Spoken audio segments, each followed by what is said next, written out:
simpleng selebrasyon para sa kanyang 18th birthday. Haba naman, hi mga mi, another day, another mini vlog. Bigla ang swimming nga ang ganap ng linggo mga mi at doon nga daw gaganapin ang 18th birthday ng aking sister-in-law. Dahil konti lang din naman kami nag-commute na mga mi at dito kami sumakay sa may Rizal Park. Ito nga ang mga makakasama ko ay pamilya ng aking asawa. Totoo lang madami sana kami at madami ngang magkakapatid sila Mario, ang kaso busy nga yung iba kaya kami na muna. Gagandang lahi nga ng side ni Mario mga mi, tignan nyo naman yung pamangkin niya dito ay talaga namang dumadalaga na. Bilis nga talaga ng araw at hindi mo namamalayan nagdadalaga na at palaki na rin itong baby nila. Nako, minsan lang din kasi talaga kami magsama tuwing may okasyon lang. Dahil commute kami mga mi, bumaba na kami sa may kalsada nung nakita na namin itong Riverview Water Park. Pababa pa kami mga mi at dun pa kayong swimming pool. Diyos ko, ibang iba ang init dito mga mi, wala pa akong payong kaya naman hetong jacket na lang ni Krisa yung ginamit ko. Wala ang bunsong babae at lalaki nila Mario mga mi, may kanya-kanya ng partner kaya naman sinama na nila para makabanding din namin. Halos lahat may pamilya na nga kaya naman padami na din kami ng padami. Kaya nagiging motto ko na ang madami masaya or kaya naman the more the merrier, ika nga. Ali ang entrance pala dito mga mi is 200 pesos po mapabata at matanda. Ang cottage naman nila mga mi is libre naman kaya naman sulit na yung 200 pesos. Meron din pala silang night swimming dito mga mi and meron ding hotel and restaurant. Ali sa entrance nga tatatakan ka mga mi and dun nga po sa loob magbabayad at i-check lahat ng mga dala natin. Dahil minsan nga lang magsasama-sama ang magpipinsan na to, excited na sila kaya naman pumasok na agad. Dahil may mga babies kaming kasama na ko, tiyak ito na mag-e-enjoy talaga sila. Totoo lang, manifesting na sana maulit yung ganitong pagkakataon kahit walang birthday mga mi. Paano ba naman kasi kahit simpleng mga pagkain lang din ang meron kami, kung magkakasama ay talaga namang masasaya. Lalo na talaga pag nagsama-sama ang mga kapatid ng asawa ko mga mi, grabe yung tawanan lang.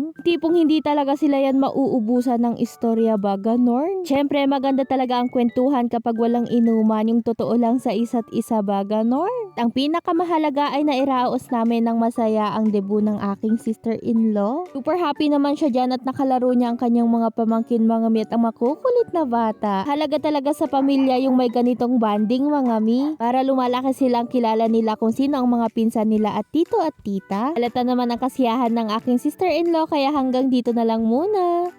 Treat ng sarili dahil nakabayad na sa lahat. Hoy! Hi mga mi, another day, another mini vlog. Hapon nga pagkagising namin mga mi, inaya ko na si Mario na bayaran na namin yung motor niyang hinuhulugan. Hulugan ng motor namin mga mi at hindi naman kayang i-cash. Awa naman ng Lord mga mi, isang taon na namin itong hinuhulugan ng walang palya. Tipong kahit papano wala pa sa due date mga mi, talaga namang nababayaran na. Nagsi-helmet na nga kami dito mga mi at malayo-layo rin yung pagbabayaran namin sa Marcos Highway pa. Hirap na at baka mahuli, kasama pa naman namin si Prince. Dahil napansin ni Mario na pakonti na yung gas niya mga mi, nagpagas muna kami dito sa may baba namin. Maliit na talyer dito sa may baba namin mga mi and meron din silang bentang gas. Isang litrong coke mga mi nasa 68 pesos lang at magagamit na nga ni Mario ng 2 araw naman na. Meet na gamit itong motor namin mga mi sa pang araw-araw na trabaho ni Mario. Ale pangalawang motor din pala namin ito mga mi, yung isa ay talaga namang nagtagal din sa amin ng halos ilang taon. Pinalitan lang namin itong hinuhulugan namin ngayon mga mi para naman nga po pangalan na nga ni Mario. Ayun kasi mahigpit na rin ang LTO mga mi, diba bawal lang ang mag-drive ng hindi mo pangalan. Kaya naman tiyaga lang sa 3 taong bayaran mga mi nang mapasa amin na. Importante nga ikako kay Mario nakakabayad tayo ng wala pa sa due date at laking pasasalamat na yun. Hindi man biro ang monthly billings na meron kami ngayon mga mi, pero ipinagpapasalamat ko na lang talaga na kahit papano may income kami ni Mario pareho. Wala pa noong nagsama kami mga mi,